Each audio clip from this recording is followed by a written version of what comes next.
Hello all, welcome to study 51 of the Solving Studies to Improve Chess Calculation series. This time I bring you a study from Jan Michael Sprenger. He is a German chess player. He became a grandmaster, so a very strong chess player. He then changed the approach to compose more in the game studies. So now he sees himself in the chess environment as a composer, a really good one, and I really enjoy this study that I'm bringing to you. Besides that, he is also started by studying mathematics and he became master of mathematics.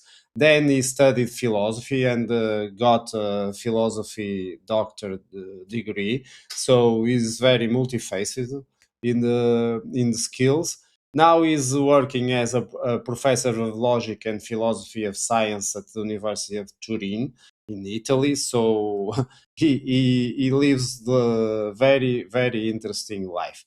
But coming back to the study, I really enjoyed this one. At first, it immediately made me recall the first study of this series, the one by Harold van der Eyden, and it seems easier than it was. And I hope you also enjoy it. It's opponent games, but it's really interesting because besides being a very deep study, it also requires us to remember the basics of the opponent game. So I really enjoyed it. I think this is a bit of a masterclass. I wouldn't be surprised to see Dvoretsky including one study like this in his book of the manual of the end game. So I really had a lots of enjoyment solving this one. I hope you too. So as always, if you haven't, I suggest you watch the guide so you can take the best from the practice. And when you are ready, the countdown will start, and I see you back with the solution.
And here we are, and let's start with the first right move, which is G3 exclamation mark. I think this is an easy move to make. Well, as I told you before, this remembers a lot the first study I have published here in the series. And so the first characteristic of the position is very simple. We have 2 pawns against one from black, and so we are going to sacrifice one to get the other promoted, and then we just need to count until the end. So let's see, for example, if I move 1 pawn, let's say, for example, over here, then black takes the pawn, and then 1, 2, 3, 4 to promote, 1, 2, 3, 4 to promote. So we are going to promote at the same time, so that will not work. So we need to find something extra to play to make the difference and to be able to win. Of course, there is also the threat of the king coming to attack our g pawn. So here, black is simply threatening, for example, to block our pawn in the g2 square and then make it even more difficult for us to win. So we can't allow that. And so it's very easy to see that the first move should be g3. And so we are now waiting for black to play. Of course, black can go directly for the pawn. That's one possibility, but it will lose. So let's say, for example, black comes here, then the king approach. Now black attacks our g pawn. As soon as black king is on the f file, I can promote 1 pawn with check. So I want to promote the f pawn. So I sacrifice my h pawn. Oh, sorry for this one. This was a mistake. So I take the pawn. Then I advance the other pawn. Of course, here black can try to come directly to the promotion also, a pawn race. That won't help black. Let's see, for example, that for a start. So it's black just to promote. I promote first with check. So even if the king comes to help the pawn, there won't be enough time. I can maneuver enough to approach my queen, and then at this time take 1 pawn. If promotes the other, well, I simply can check, then exchange the queens, and the pawn is free to promote. So here we I prefer to show you the hardest one. It's to take the pawn and force white to prove from here. Of course, now we advance the h pawn. Here we are playing an end game of queen versus 2 pawns, so the king needs to go to g2. This is obvious. Now we check the king goes to h2, so to make it harder. And now the only check possible is on b8 and the black pawn advance blocking the check. So here, this is a key situation for these pawn end games, for the queen versus pawns end games. And so I need to approach my king. And the key feature of the starting position of the kings is that if the king was 1 square too far away, it would be a draw. So here, white has time, so approaches the king. And now, of course, black wants to delay this by staying close to the pawns, but now we check. The king needs to go away from the pawn, so we get another check to approach our queen. The king comes up, then we go to f4, so the pawn is blocked, the king needs to move again, maybe for g2. And now I just approach my king, and I am really close to checkmate black. And now the pawn probably advance. If I allow the king to move, it's going to be also easy. If the pawn goes to h2, as you can see over here, it's already checkmate over there. So if the king moves, I can approach my king again. And then, of course, I'm going to just finish this with a checkmate. So coming back to the beginning, and let me just show you one thing. So over here, so you see how important it is for the king to be able to help our queen. Let's see, for example, if I just play this wasting tempo with king b2. Now, the king can approach directly the pawn. So here I am attacking the f pawn. Not enough to sacrifice 1 pawn to promote the other. So I need to play g3 again. Now the king approaches, and now I have white king 1 square too far away. Let's see that in action. So I again offer 1 pawn, then the same moves again. Now a check, then I go to h2, and then I block. Now how can white approach? There are no more checks, so I need to bring the king.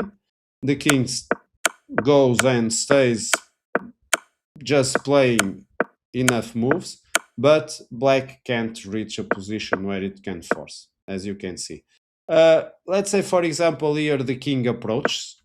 As you can see, I just advance the pawns and then force white to go for a draw. So don't forget this one. This is a small detail. Our king can't also be too far away from helping the queen to win the endgame. So after this move, there is also another approach I want to show you. Let's say, for example, the king wants to come back. This is a loss because the king is not allowing our king to stay away from the pawn, so we simply can approach. Then we got this position, but then this is a winning end game for white. We just sacrifice the f pawn. It can be now. Then we get the opposition, and it's very simple to grab the other pawn, and from here it's an easy win. So this was a bit long explanation, a bit philosophical, like the specialty of the Sprenger. But just to show you how important it is to be aware of the basics of the pawn game. So in a short period of time, we already saw that we need to be very fast to understand what works and what doesn't work. Otherwise, we are not being able to find a solution for the study. And this is the starting basically of the study. Because of course black will want to keep the opposition. So now we are in an opposition, and if white just plays, for example, b2, well, then black just keeps the opposition, and we can't progress from here. We can sacrifice because we are not going to have the promotion with check. So white needs to find a way. So the first thing that comes to mind is, why not attract the king to the long diagonal, so I can promote my h pawn with check. So let's say we start to analyze that. So we go to b3, the king comes to d3, I go up to b4, and the king is on d4 now, so in the way of the check. Uh, of course, we want to promote the h pawn now, so we sacrifice our f pawn, and we are going to realize this is not going to work because the idea is to promote with check, which is a good idea, but black is not forced to advance the pawn, which would be a mistake, because then in 3 moves we are going to check, and with 3 moves black will be just 1 square away from promoting, and with the check then the queen can come in time. Let's see that, for example, just also for pedagogic instructive purpose. So we promote. As you can see, black was not able to promote on time. Now it's check. The king approached, but it's going to be really simple to win this one. Okay, we are going to take this pawn, then we are playing against a knight pawn, even easier. So it's not an hard endgame. So here we are going to be surprised by one simple thing. We have the square of our pawn, and black can simply just bring the king. Sorry, can simply bring the king to inside the square of the pawn, and it's not possible for white to win it anymore. In fact, white here needs to fight to keep the draw because black has 2 pawns against 1, so we need to bring the king to the defense, and it will be easily a draw from here. Uh, there is another thing possible over here. On this situation, we can try to go to a3 with the idea, well, maybe the king comes to c3 and stays on the long diagonal, and now it's possible for me to sacrifice the f pawn because the king can't uh, go inside the square of the h pawn. Well, and I think, oh, that's brilliant. Yes, but the problem is a bit before of that, because the king is not forced to go to c3. And if you remember from the first phase of the solution, we already saw that if the king goes directly attacking our g pawn, well, the other king needs to be close, or else we are going to lose not, but to draw the queen versus pawns end game. So here simply the king comes directly to the pawns, we sacrifice, and it's going to be the similar situation, but we are not able to win because there won't be just progress with the queen. We need the king to help, and the king is too far away. So also always finding a difficult again. So let's go to this situation, but now let's keep going on. Let's keep going on. So the king goes up again, and we go here. Notice that here the king isn't able to come to the direct because of the geometry of the chessboard, as you already know. We have time to bring our king. Let's see first that in action first. Let's see what happens if the king now goes directly to the g pawn again. We just approach our king, and same thing happens. So now we promote, the king goes to g2. I don't have particularly no need to. I can just approach my king, but let's say I'm going to approach, and now as you can see, I bring my king on time. Okay, now the pawn promotes, but I will checkmate black. I won't cover this much in detail, but I suggest if you are not seeing it clearly, then just go slowly with these moves I have shown. This is just to show that it's not enough for the king to go directly to g pawn, and so he is forced to come to the d6 square. And here is the key situation, because what happens is I want to win the opposition with white, so I need black to be playing to light square. And here I got the simple situation, the key situation. In fact, the brilliant move is to play king h5. Why? Because the opposition is only guaranteed on the c5. So if the king goes to a light square, then I get the opposition back for white.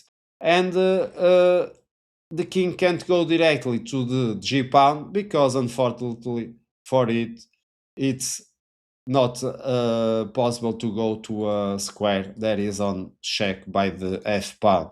And so here basically black is forced to come to c5. Then I move down, so I am always controlling, because if the king goes attacking the pawn, I go also with it. So coming to a3, this is the key move. And of course here, if the king goes to c3, it stays on the long diagonal, but in the perfect position as we saw before. So I can sacrifice my f pawn and then promote the other pawn in tempo, easy tempo. Let's say, for example, it goes over here. I can play simple check, take one pawn, and then take the other. Of course, here, and I must confess, I reached this point, but I didn't analyze the solution, the main line that the author proposes, which is to go to d3 instead. Well, I was not seeing why this was important, because I can approach my king, of course, but there is a small interesting idea behind black's move, which is to force white to keep the opposition, and after some maneuver, placing white king in this key square, d5 square. The idea is now I'm going to attack the g pawn, so forcing white to sacrifice the h pawn to promote the f1, and in the end I will discover that yes, it's check, I go to g2, but it's impossible from white to avoid the promotion of the h pawn. So here, this is the beauty of the last part. So here, white also needs to play smart. And I won't say this is hard, but it's a last try from black that we should also be aware and learn from it. Of course, here I have two options. I can go directly to h8 with the idea if the queen promotes, then the king moves to the side, delivering a discover check. So the king moves, for example, over here. I exchange the queen, and then in the end, I will end the game by winning the pawn and then promote it, of course. But here, it's also possible to go directly for the pawn, as when the queen promotes, I will have the same situation, and so I will be just removing the king away and then promoting the pawn and having a win. So coming back to the start, I hope you have enjoyed this one. I for sure have done. I enjoyed a lot. And it's a good way to force us to remember everything and to step by step become better in not only in calculation but in I would say mastering the small features of these pawn and games. Okay, see you again in future studies. Bye bye.